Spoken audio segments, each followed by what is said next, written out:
আসসালামু আলাইকুম। কেমন আছেন সবাই? আশা করি খুব ভালো আছেন। আলহামদুলিল্লাহ আমিও খুব ভালো আছি। অনেকদিন পর একটা রেসিপি নিয়ে চলে আসলাম। আজকের রেসিপি মুরগির চামড়া, গিলা, পা এসব দিয়ে কাঁচা কলার তরকারি। আগে কেউ খেয়েছেন কিনা জানি না। খেয়ে থাকলে অবশ্যই কমেন্ট করে জানাবেন। এখানে আমি কাঁচা কলাগুলো কেটে ধুয়ে নিয়েছি, মুরগির চামড়াটাও কেটে ধুয়ে নিয়েছি। এরপর রান্নার জন্য প্যানে তেল দিয়ে দিব। তেলটা গরম হয়ে আসলে এর মধ্যে কিছু গোটা মশলা দিয়ে দিচ্ছি। লবঙ্গ, দারচিনি, সাদা এলাচ, তেজপাতা দিয়ে কয়েক সেকেন্ড ভেজে নেব। এরপর এখানে পেঁয়াজ কুচি দিয়ে দিচ্ছি। পেঁয়াজ কুচিটা দিয়েও কিছুক্ষণ ভেজে নিচ্ছি, হালকা বাদামি কালার আসা পর্যন্ত। এরপর আদা, রসুন এবং একটা পেঁয়াজ একসাথে পেস্ট করে নিয়েছি, সেই পেস্টটা দিয়ে দিলাম। কিছুক্ষণ ভেজে নেওয়ার পর এর মধ্যে দিয়ে দেব মুরগির চামড়া, গিলাগুলো।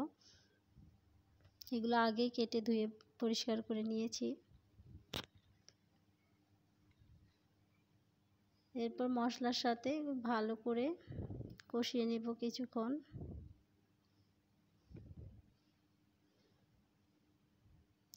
পুরো ভিডিওটির সাথেই থাকবেন আপনারা, আশা করি খুব ভালো লাগবে।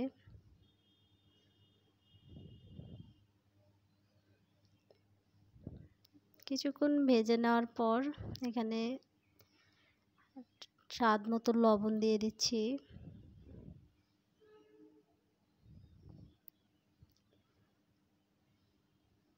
এরপর এখানে মরিচের গুঁড়া দিয়ে দিচ্ছি। ঝালটা যেরকম খেতে পছন্দ করেন সেরকমই দেবেন আপনারা। হলুদের গুঁড়া,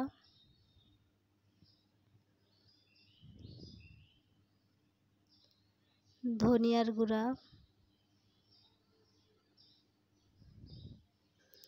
দিয়ে কিছুক্ষণ নেড়ে চেড়ে নিব। এরপর সামান্য পানি দিয়ে দিচ্ছি।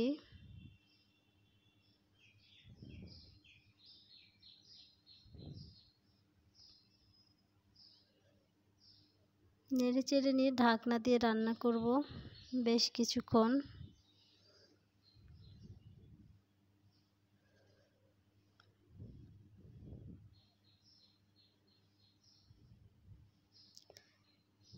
দেখুন মশলার সাথে মাংসটা প্রায় কষিয়ে এসেছে।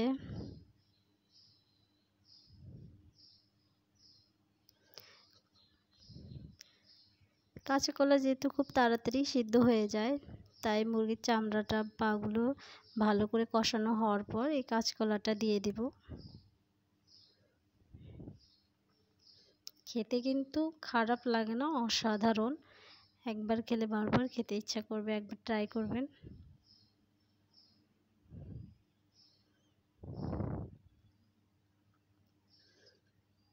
কাঁচা কলার সাথে ভালো করে কষিয়ে নিচ্ছি।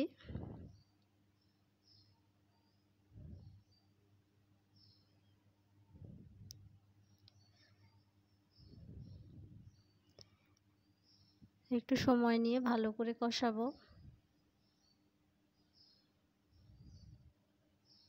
ভিডিওটা ভালো লাগলে অবশ্যই লাইক, কমেন্ট, শেয়ার করে পাশে থাকবেন। আপনাদের সুন্দর সুন্দর কমেন্ট আমাকে নতুন নতুন ভিডিও তৈরি করতে অনুপ্রেরণা করে।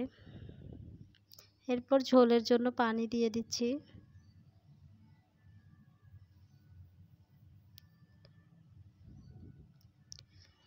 পরিমাণ মতো পানি দিয়ে দিচ্ছি, যেরকম ঝোল খেতে পছন্দ করেন সেরকমটাই দেবেন।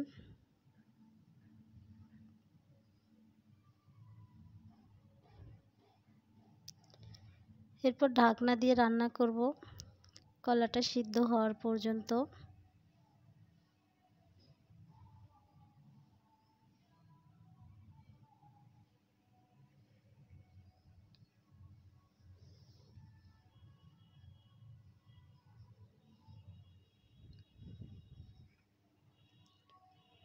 রান্নাটা আমার প্রায় হয়ে এসেছে।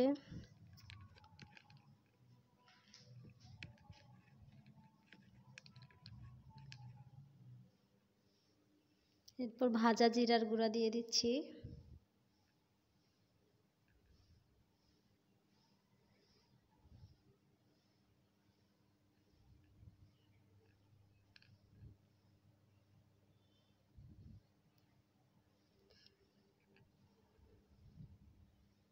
এরপর সব শেষে একটা টমেটো দিয়ে দেব।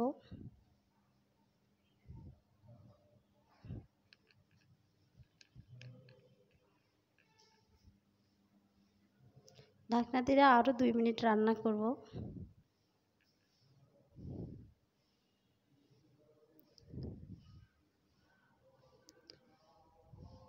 দেখুন দেখতে কতটা সুন্দর হয়েছে, খেতে অসাধারণ।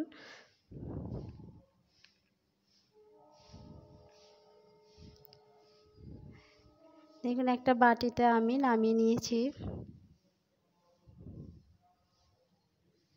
অবশ্যই বাসায় একবার হলেও ট্রাই করবেন। সবাই ভালো থাকবেন, সুস্থ থাকবেন। আজকে এই পর্যন্তই, আবারও নতুন কোনো ভিডিও নিয়ে চলে আসবো। ততক্ষণ পর্যন্ত সবাই ভালো থাকবেন। আল্লাহ হাফেজ।